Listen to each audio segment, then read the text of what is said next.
Again, welcome.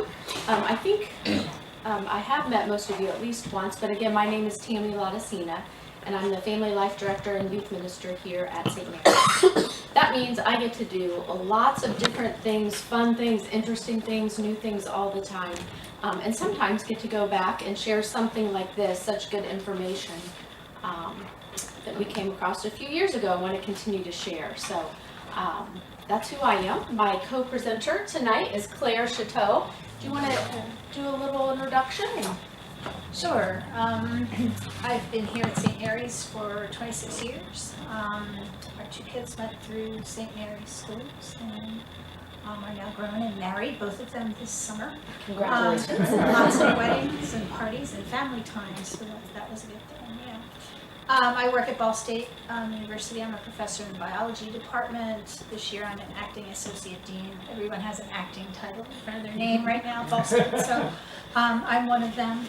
And I also advise the profession students when I'm not an acting person.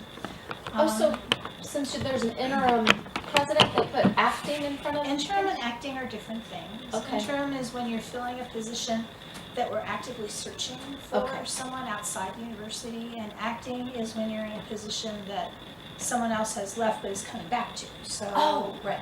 Huh. So we have one of each in the dean's office. We have an interim associate dean and an acting assistant. So anyway, yeah. Okay. So, and I happened to go through this training with Tammy when we did it a number of years ago. So I'm her sidekick for that. Thank you for being here. And if you don't mind, can we just take a minute and tell each of us your name and so that Claire and I can get to know you. I know you guys get to spend lots of, ladies and gentlemen, spend lots of Tuesdays together, but I want to make sure we get to know each other. So, my name is Nancy Jones.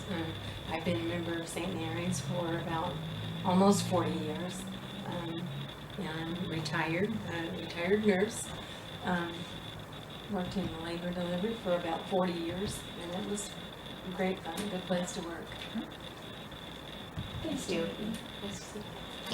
My name's Dana Yingst. I've been coming about a year ago, October. I started coming to St. Mary's. I don't know, the first time I walked in, it was just something about it, and I've been coming back since. I work at American Health Network as a medical assistant. I have 2 sons. Grown sons. And I'm just grateful to be here. Well, welcome. Thank you. I'm Patsy Butler, and I've been Catholic 6.5 years, and I have a son and 2 grandchildren and 3 great-grandchildren. I graduated from Ball State creative writing, or that's what it was, but they didn't have the degree at that time. And I graduated through the ELM program at St. Joseph's, and I'm debating on working the last half of getting my Bachelor of Arts degree in ecclesial lay ministry. Wonderful. Got so much health issues, so that's kind of dampened it a little bit. So I'm still thinking of it, and I'm glad to be here. We're glad you're here. That's her 15-year plan. If I live that long. Love it. That is dedication. Yeah. Good example. My name is Deborah Harmon, and I was received into the church just last Easter Vigil, so I'm extremely happy to be here, and that's my story. I'm Lisa Wetzel. I've attended off and on for 6.5 years with my husband. I have 3 grown sons, 2 grandchildren, and a stepdaughter that attends St. Mary Elementary. Nice to meet you again. Thank you. I'm Lisa Kemp, and I am here with, I'll turn this around, Emma and Hui. Hui is going through the program to be baptized. I have attended St. Mary's since 1989 when I went through this program. Hui is brand new to not just Catholicism, but to religion in general. So he's taking this all in and plans to be baptized right before their wedding next December here. So Wonderful. Bill, you practically don't need an introduction. I'm Bill Fink. I've been a Catholic for 83 years and 3 months. What are those long-term plans? I've been a member of St. Mary's for, I think, 47 years, somewhere in there. I'm retired from Ball State. I used to work as a lab tech in the Human Performance Lab over there. So but that was just going on 19 years. I've just been retired. I've been working in the RCIA program here since '86, and Lisa dates me. I mean, she says, I was here when she came in '89, and she says I was old then. I did not say that. I don't think she said that. Well, thank you for your years of dedication to that. Yeah. So I just stick with it. So, Good thing to stick with. interesting. Lifelong learning? Lifelong learning. Okay. Well, thank you. I'm Beth Sharp, and I'm in my second year of RCIA on my journey to become Catholic. We've been coming here to St. Mary for 2 years. My husband's a credo Catholic, but I'm not. And I have one adult son who I think was in Boy Scouts with one of your sons. So I'm retired, trying to get as good at it as Bill is. And that's our story. Thank you, Beth. Matt Owen, most of you know my wife Brandy. She went through RCIA last year. We have 2 adopted children, 1 foster child. Boys got baptized in church this summer. Wonderful, thank you. I'm Jack Harbor. I've been going to church here about, say, a year now, maybe a little bit more. I go to Yorktown, run cross country and track, swimming now. But I guess that's it. Well, it's good to see you again. Annie comes to many of our high school youth group meetings. We've got a great group of youth, and thankful that you're able to come to those. And we meet again on January 15th. Well, thank you for taking the time. Again, I know you are getting to know each other, but it's nice to help us get to know you as well. So let's go ahead and jump into Strong Catholic Families and why we wanted to share this. The Diocese of Lafayette, the diocese we're in, of course, brought this to all of us for our diocese. It's actually a process or a program that they bought the rights to, and we were asked to or invited to come get this information. And it was it was a Friday night and a Saturday morning conference, and as Claire said, she and I and Father and about 5 or 6 other parishioners went to try to take in all this information. And we did, and we were very moved by it. Some of it was good news. It was actually all hope. It was hopeful, but a lot of it was about questions being studied and answered by this study that we'll look at. Why are our youth leaving the church? And what can we do better as families to help each other be that strong faith community that each of us need? You know, when your family, when your youth are, do that, your children, I don't have children, but my nieces and nephews, when they are, it makes all of us better Catholics, better Christians, that we're striving to help each other in that way. So how can we take kind of that daunting bad news and use the hope that God gives us and create strong Catholic families, strong Catholic youth? So the group of us that went, I think there were about 8 of us. We came back, we met a few times, and we're like, this is important, this is good stuff. How can we use this? What should we do? How can we share it? It also got us to thinking about our own parish and goals for our parish. You know, who and what do we want this church, God's church, to be? So we came up with these goals, and I want to share those goals with you. So St. Mary Catholic Church will be a family-friendly, am I in your way, Nancy? You okay?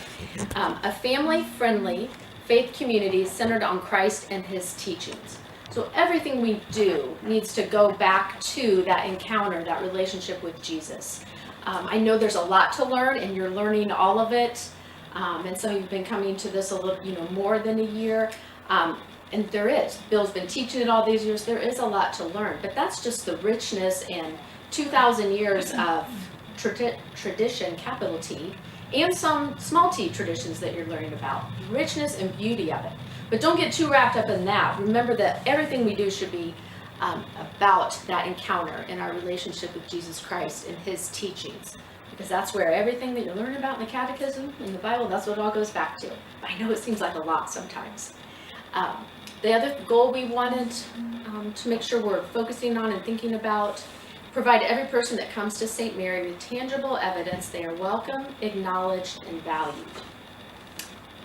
I think that one doesn't need a lot of explanation. I mean, we all want to be somewhere that makes us feel that way. And anyone that walks into those doors or walks into these doors, we want people to feel that. Because that's, again, what Jesus taught us, how he wants us to treat each other, right? A third goal is we will provide parishioners with resources and support to meet their practical needs.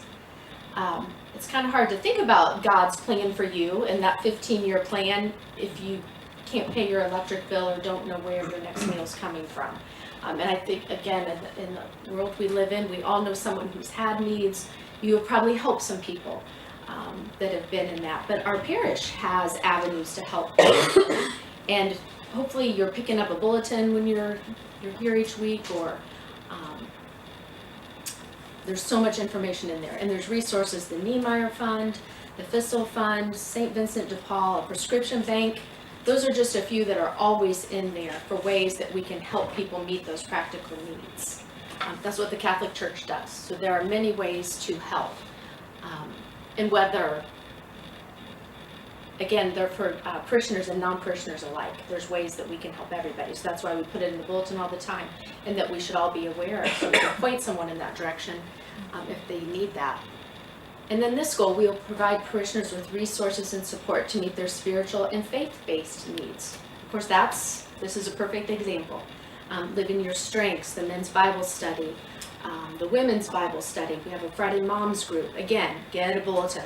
All the things, so many wonderful things going on. Our youth group, middle school, high school, different gatherings for them. The Women's Association, Fiber Ministry. I'll stop listing them, but that's just a few. To help us grow in our spiritual, on our spiritual journey, okay? So those are the goals for our parish family, not just for the people that attended this meeting or the people that are on the parish council, but it's for our parish community. They're for everyone. So hopefully we're sharing those and inviting people to join those various ministries or ways that we can help each other. I think I mentioned that the Strong Catholic Families, it's more of a process than a program. You know, you probably haven't seen it advertised in the bulletin. Yeah, I'm sure I haven't. Usually we share it at things like this because it's not something you go and check off that box. Okay, I heard about that, done. It's a process, it's a lifestyle. So we just want to continue to share ways that we can live as Catholics, as Christians in between the Sundays. You know, it's not just our time that we come to Mass, but what do we do the rest of the week, okay? So at this point, I'd like for you, since we're talking about families, to share a strength of your child or children. And if you don't have children, or don't have children yet, share one of yours. You know, something when you were a child, what did you bring? Because we all do. What did you bring to the family? Were you the peacemaker? Were you the instigator, the calm one, the funny one? What you bring, or what your children or child does. And then share a strength of your family, whatever your family unit is. I know they're not all traditional anymore, or maybe never were, but share a strength of your family. And then a strength of yours as a parent, or if you're not a parent yet, or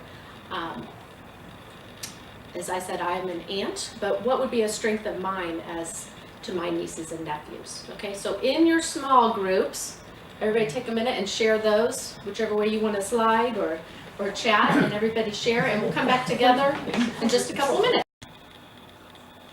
Well, I heard some good ideas. Where are they? This was good. Our group said give more attention to them and more Okay. structure and more rules. Okay. I'd say like have my family more religious. My dad gave up the faith. My mom's never religious, so I was never religious. Okay. Recently. Anything else? Okay. So what the study showed The most common answer was to become closer to my parents. Is that surprising? I mean, that's what the teens wanted. Kind of. It is. But you said more structure, more you would think, and I think that's part of it too. So that was- Absolutely. I mean, I Yeah. think that's part of becoming closer to your parents. And do you think that's good So- news that teens want to become closer to their Yeah, parents? absolutely. And you know, we all would want that, right? So teens were then asked, why aren't you close to them? And the answer was, I don't know how to do it, right? Not I don't know why I'm not close to them, right? That wasn't the answer. That's different from saying, I don't know how to do it, right? It's not like saying, well, what'd you do today? Huh, nothing. How was school? I don't know, right? It's not that kind of I don't know. It's, I don't know how to do it. I don't know where to start. I just don't know how to accomplish these things. But both sides really want the same thing. I can't imagine that we don't want to be closer to our children, right? Whether they're teens in our household, whether they're, now adults and have families of their own, or like my kids just married, we want to be closer to them. I definitely want to know, what are you doing today? And I don't always, because now they're gone, and that's difficult. So I don't know how to do it.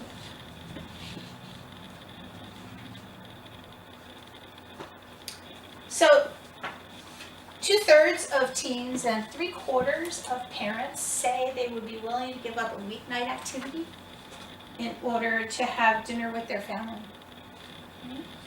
And that could be one way to get started on that process, right? Spend more time together as a family. That's how you start that process. Having dinner. We've just had the holiday season. Let's bake Christmas cookies together, right? Let's put up the decorations on the tree. Let's read from the Bible, the Christmas story. Let's start some traditions that will, kind of keep the family close. And so it's starting the conversation. And our kids don't know how to do that. And so it's up to us to be able to get that conversation started. So I guess the question is, what might we give up to have this extra family time? So how do you feel about your family time at home? Here are some statistics to think about.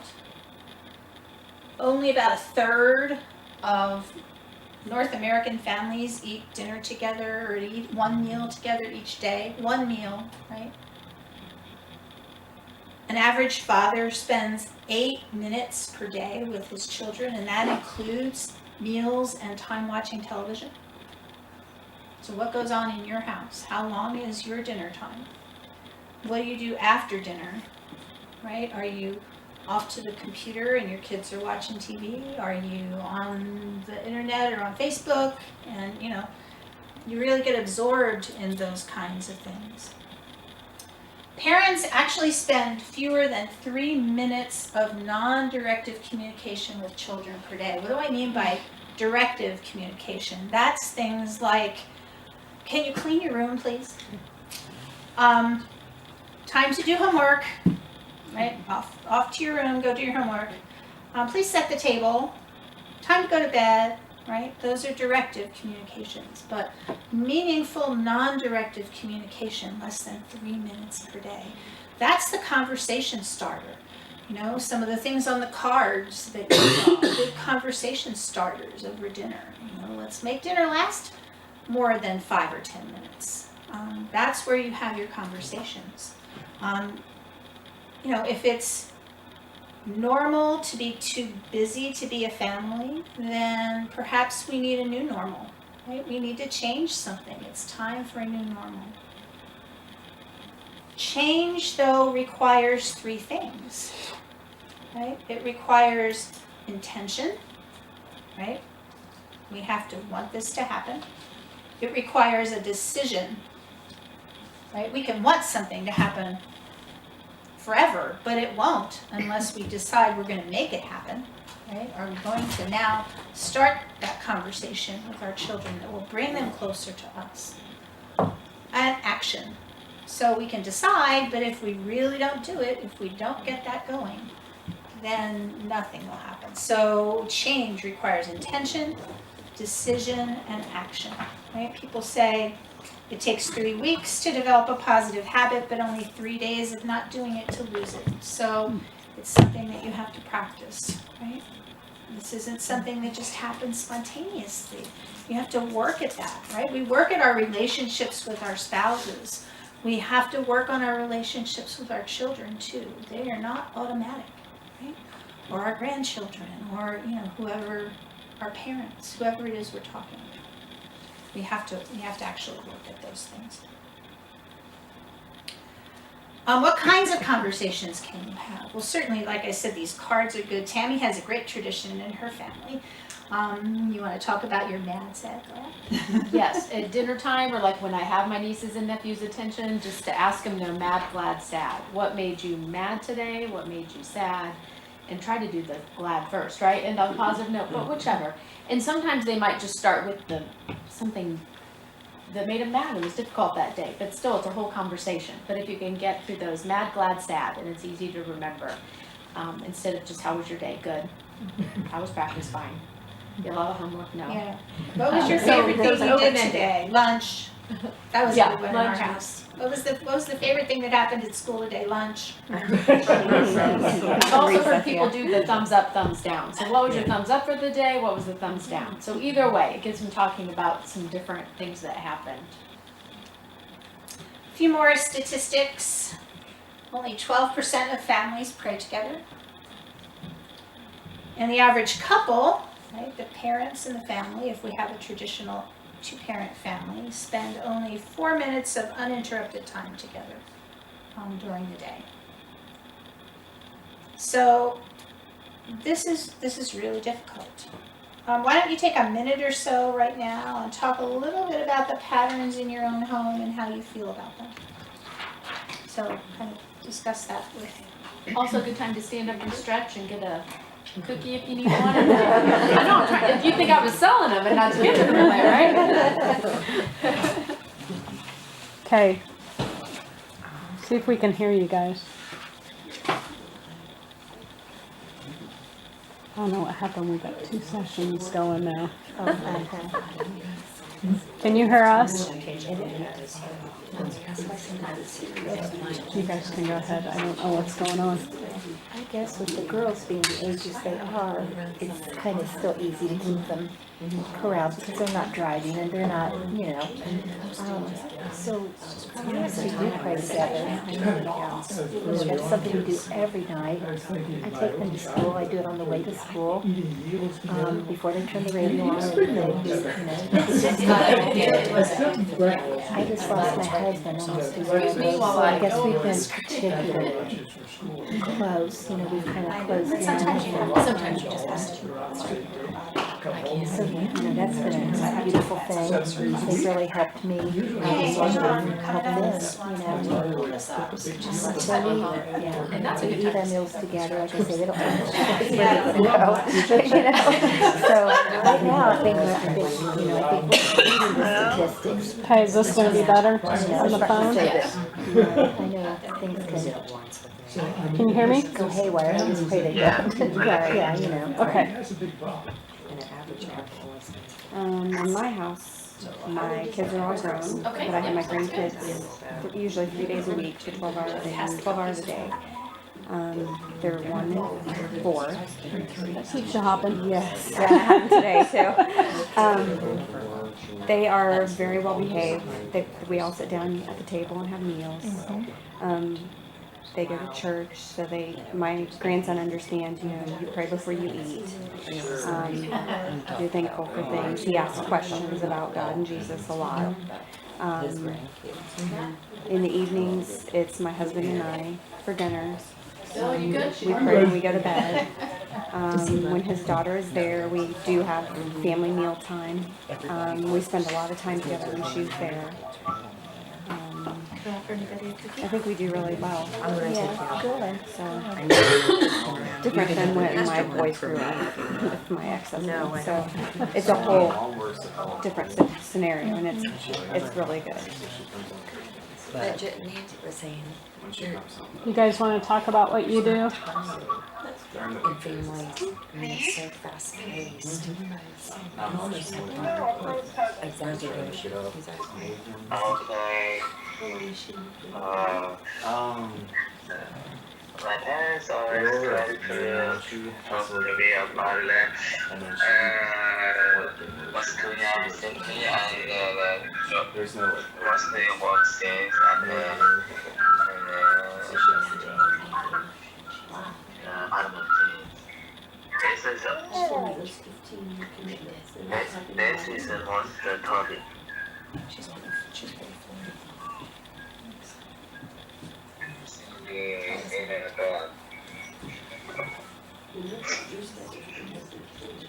I mean, It's turned off. Yeah, I think I need to start over. Yeah, Skype is We were turned off. we were getting feedback because you were on here. Me? Take a shower. Sure. I I'll don't usually know. call my dad. But Well, you can talk about what you did growing up. Oh. What was the question again? I forgot. I don't know. Just what you did to focus on time together and time as a family. Not much.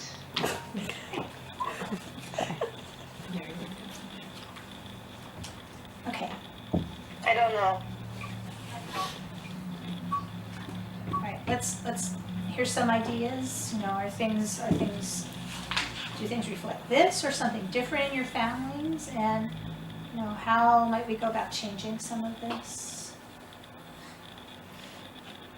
I think the way people work now, or the expectations of work life, are very different now. And it's a 24/7 world, and so it's email and text messages and phone calls. When we used to work 8 to 5 or whatever, and that really is taking a toll on a lot of families, because we're never, many of us are never present when we're there. And so I think that's something we have to work at, right? I mean, it's, you know, it's something we have to always have in the back of our minds, is that, you know, this is good, this is important, I have to be here.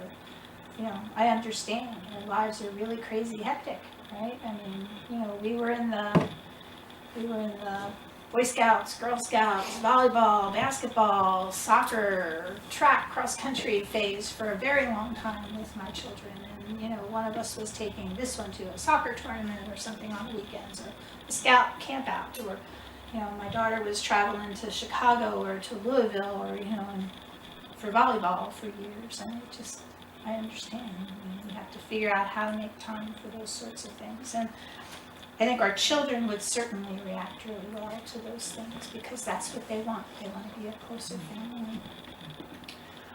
This book that you have, back around page 12, has suggestions for living faith as a family.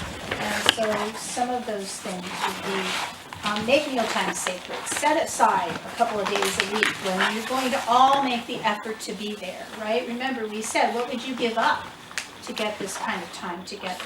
You'd be willing to give up something. What might it be, right? Is it, you know, one extra sport that somebody doesn't play, or, you know, a meeting that you don't necessarily have to be at every time that the meeting is there? What kind of thing would you be able to give up that would allow you to get that quality time? Make mealtime sacred.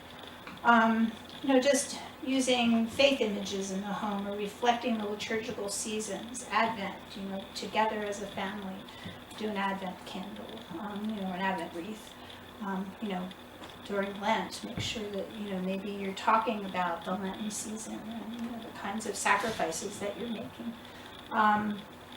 You know, model love and forgiveness in your family. You know, pray together in some way, and there's some kind of creative ways to pray, not just the ritual types of prayer that we all kind of fall into all the time. And so, you know, some of the more interesting things are things like pocket prayers. Reach into your pocket, pull something out, put it on the table and then ask people to think about where they are in terms of their life or their faith, or something about themselves at that moment, and pick an item that someone's put on the table that would reflect that the best. Or picture prayers. You find a picture that reflects, or a drawing or something that reflects how you feel at that moment. So kind of interesting options that are a little more creative perhaps than just together as a family doing the rosary or an Our Father and a Hail Mary. But some of the other things might open up conversations that would allow you to learn more about what's going on in your children's lives. Okay, so at this point we're going to move on to the second question, and Tammy will be back up with us. Okay, so that second question that we're looking at from this study is, in terms of positive outcomes, highly religious young people appear to be doing about the same as other teens, better than other teens, or worse than other teens. And I want to clarify before I have you raise your hands, is what we mean by the highly religious.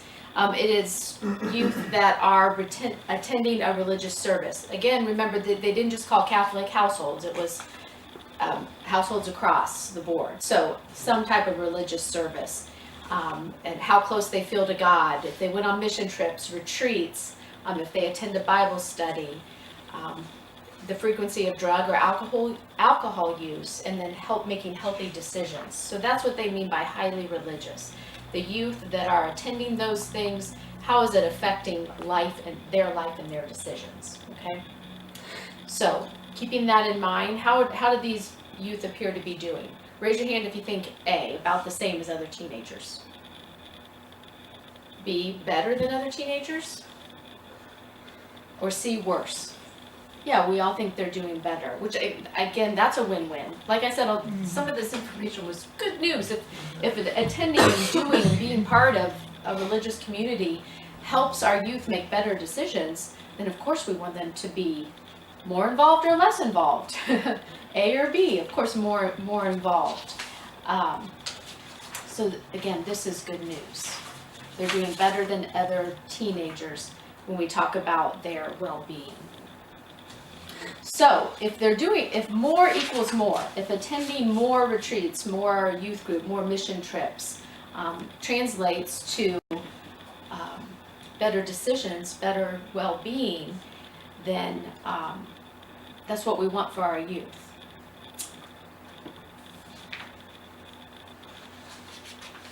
The religious ed, Sunday religious ed, or Bible study, Bible school, whatever it's called in various churches, is important, but it's not enough. Of course, it's like taking your Spanish class or learning Chinese. She probably learned it when she was involved and immersed in it, right, for Emma? So we have to learn to speak the language of our faith, not just be there and go home, but again, living between the Sundays. Teenagers are more likely to be religiously engaged and invested. So consider the possibilities. Youth who have participated in at least one retreat, rally, or conference or mission trip, they report all these things: being significantly closer to God, religion helps shapes their daily lives, and they read the Bible more often. So it's clear that being part of these programs or retreats is having a role, a positive role in our youth's lives. But the sad news is only 3 out of 4 teenagers never participate in them. So if we know more equals more, better health and well-being, then why aren't they doing that? Why aren't they attending? Any thoughts? Too busy with everything else. Yeah. Too busy with everything else. So how can we help families, parents with that? Again, is what we're thinking about and processing and answering tonight. And when any thoughts you want to share, go. Happy to talk about those. And that just makes you sad when you think about those things being available and people not attending. again, as I said, I'm the family life director and youth minister, so I get to help plan and take our youth on these, and it is just a joy and a privilege to see what happens, how they feel about it, and how they want more. When I'm saying more equals more, I've seen more equal more. They want to have more of those opportunities, and so we're just so blessed to be able to bring those. The other part of that is in ministry, part of it I will never see or never know, but as a Catholic, as a Christian, we're called to provide these, our parish, our church, and again, it is my job, but we need to minister. Side note, it's a joy and a privilege to get to do that, and just remain prayerful as to where it's going to lead some of our youth. I have gotten to see some of it I will never see, but just as the people that you reach out to, you might never know how you affected someone, but living the life we're called to, you just know that you are, and that's a blessing.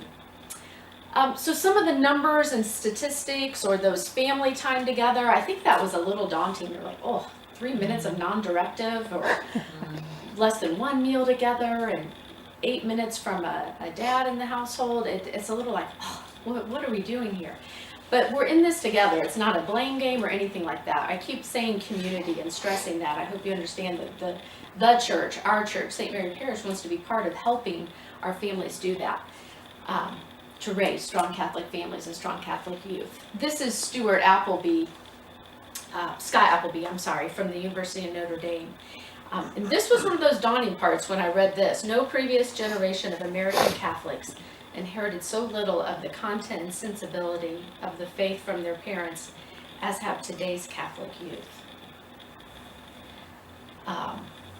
Again, not to find blame, but in order to pass on our faith, we as adults have to know it and live it.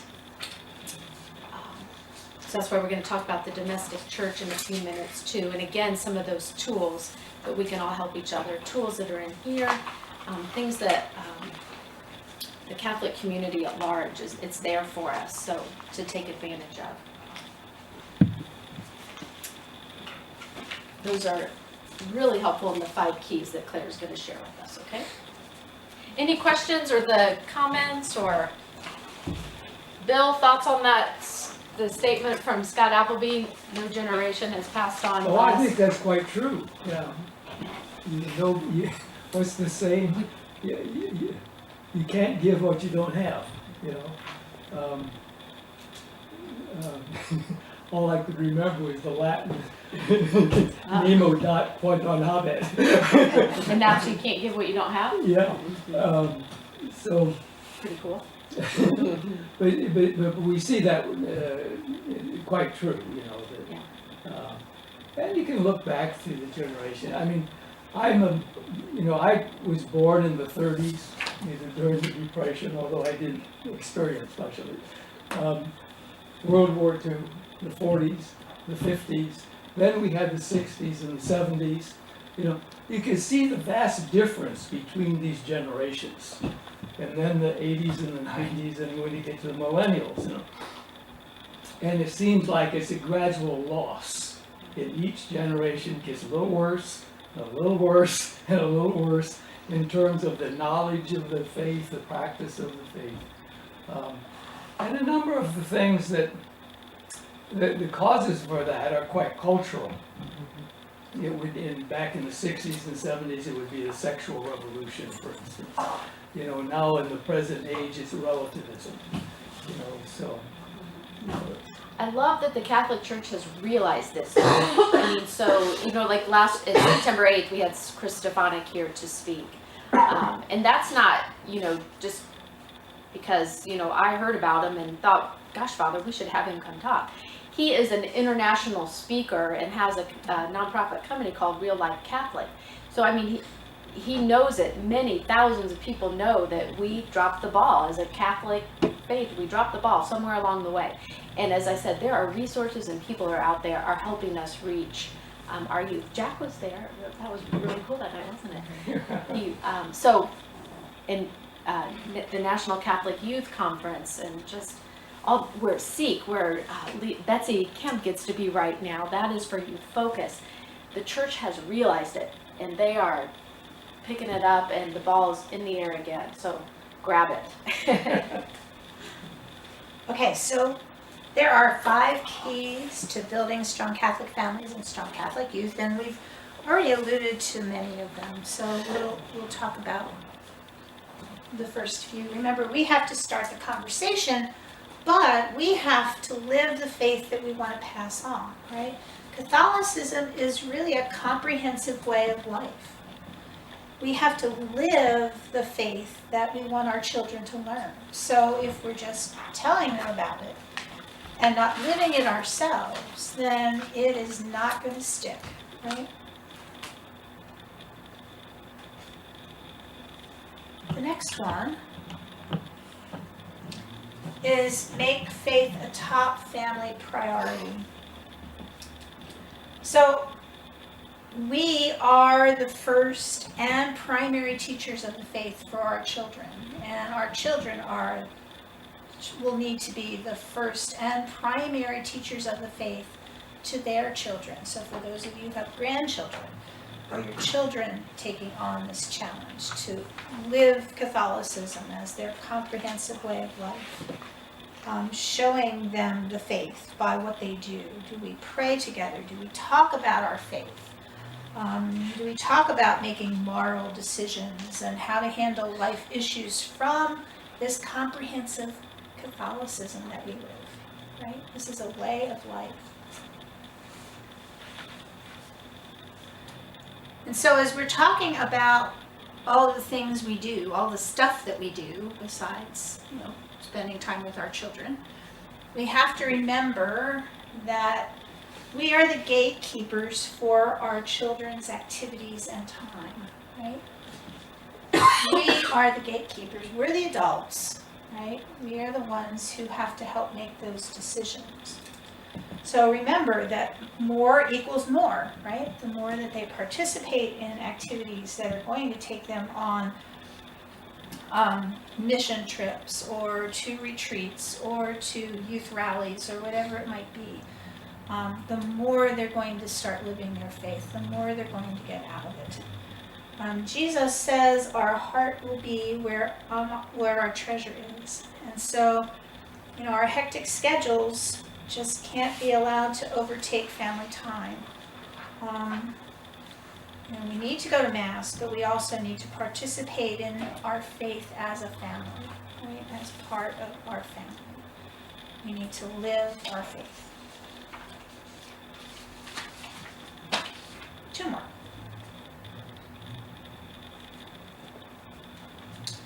So support one another and build inter-family networks of faith and life support. So you need to rely on extended family, right?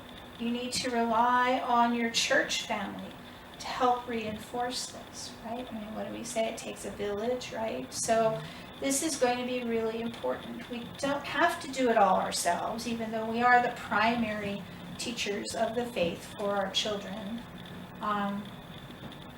We can get help from other people. That's why the church is here. That's why your family is here.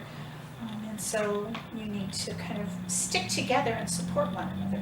That is really, really important in maintaining this comprehensive way of life that we're trying to work at.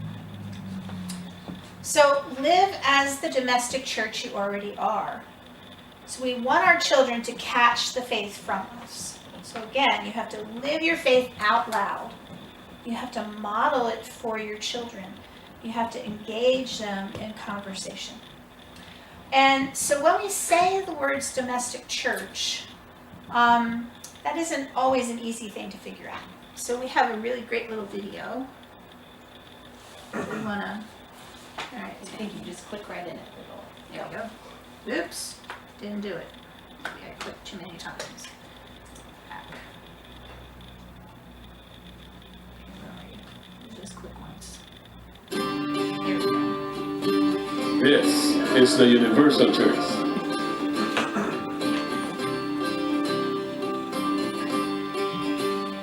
This is the domestic church.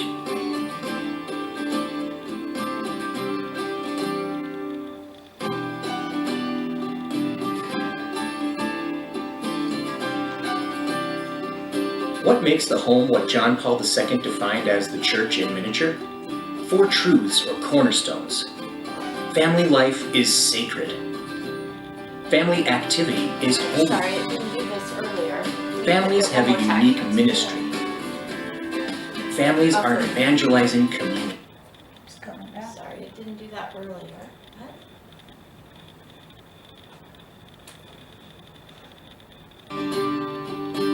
This is the universal church.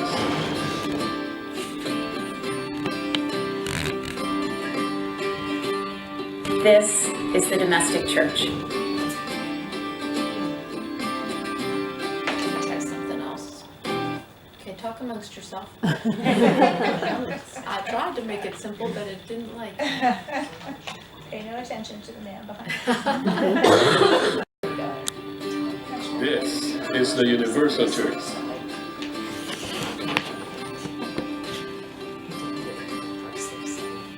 This is the domestic church.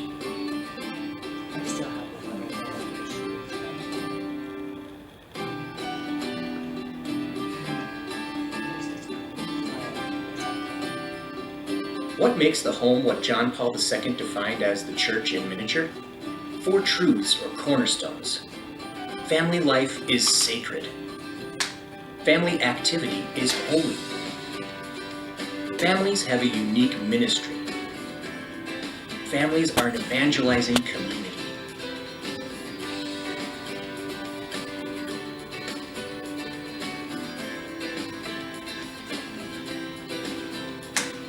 Imagine that when you stepped into your home each day, it was as if you were stepping into church. How might you speak to each other? Excuse me, Mom. Sure. Hey, Mom, can you pick me up at 9? Sure. Thanks.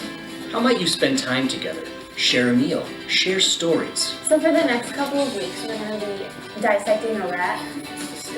Yeah, but it's kind of cool though. Game time, screens off. Who thinks they can beat me tonight? I want to play Monopoly. I'm taking Mom down. How might you settle differences? Seek and offer forgiveness. I'm sorry. Please forgive me. Hey, Mom and Dad, can I talk to you about something? Yes, though. Family activity is holy. Just as your family life is sacred, the activities you do inside and outside of the home are holy ones.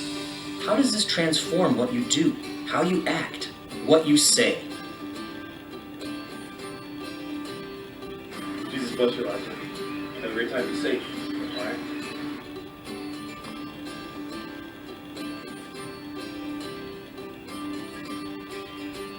Families have a unique ministry.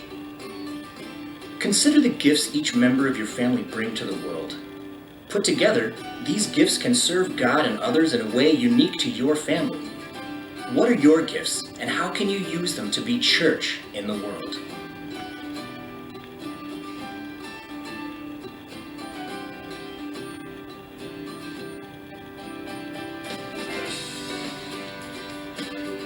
Families are an evangelizing community.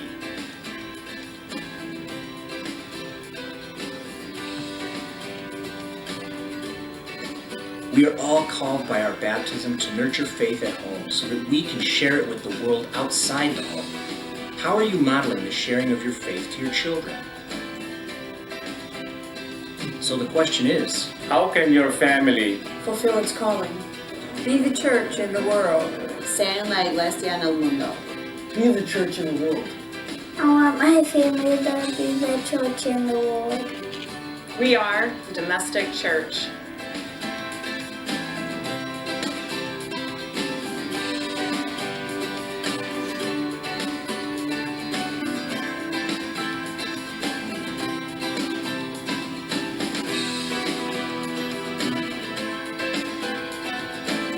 this reflection is brought to you by Strong Catholic Families, Strong Catholic Youth, a national initiative presented in partnership by these organizations, working together to help parents bring home the faith.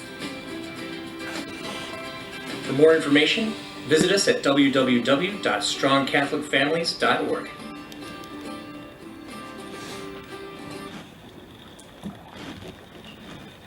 What stood out for you in the video?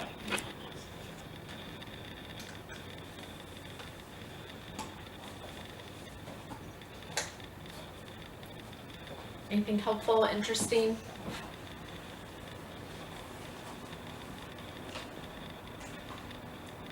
Any of the quotes, Pope John Paul II, Pope Francis? Well, one thing, at the end of the Mass, when Father gives the benediction, you know, Mass doesn't stop there. We're to go out into the world. And so that starts with going home and being with families, or even neighbors for that matter. And just even how the children acted, and I know it was a dramatization, if you will, but still, just picture in your household the times, it doesn't always work, but when someone's in the way, dude, get out of my way, or what are you doing? Close the refrigerator door, as opposed to, excuse me, oh sure, and please and thank you, and the father blessing the child. I've heard of other families that do that they bless them either at night or when they leave the house.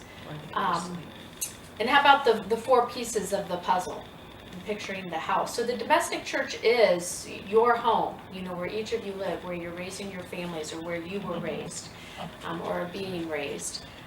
And just, again, how you live that. So I like that for some concrete ideas as to what we're talking about when we say the domestic church, and how simple some of it is. Some things you're already doing, but maybe we can remember to do them better, if you will, or more time, or the game night. That would be me and my family. I'm the game player. I was in charge of games for Thanksgiving and Christmas. I bring games everywhere. I love games. I have my birthday parties are usually games. Like one year it was the Safari, or one of the kids' cartoons. I forget which one it was.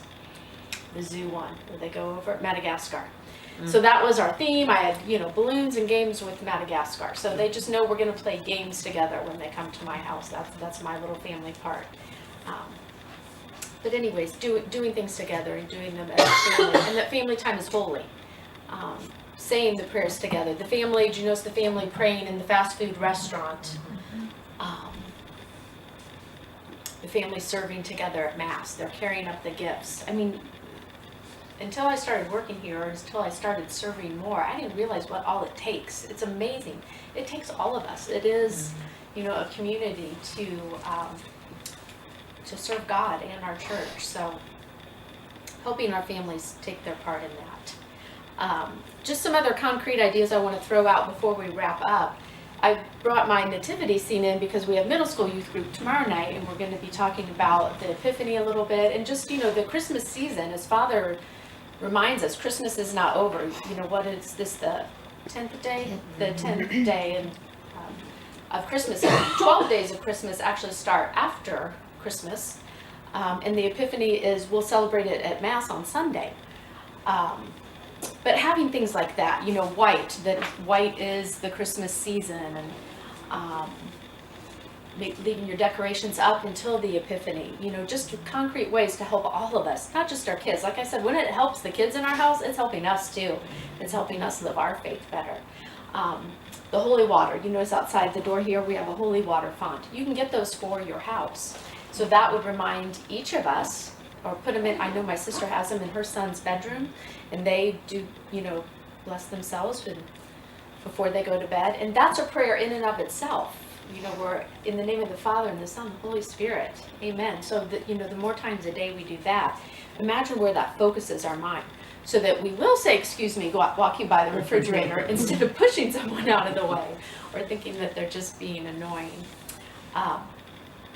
Resources. I mentioned resources, and at the end of that video, you saw those National Catholic resources. As I said, the church gets it now. They realize that a generation, didn't get taught all these things, or as Bill said, it changed over the generations. Well, we get it now. We're not going to let that happen. That's why I said all that hope is, that there is always hope in Jesus, and now our church gets it. So there are all kinds of resources and tools out there.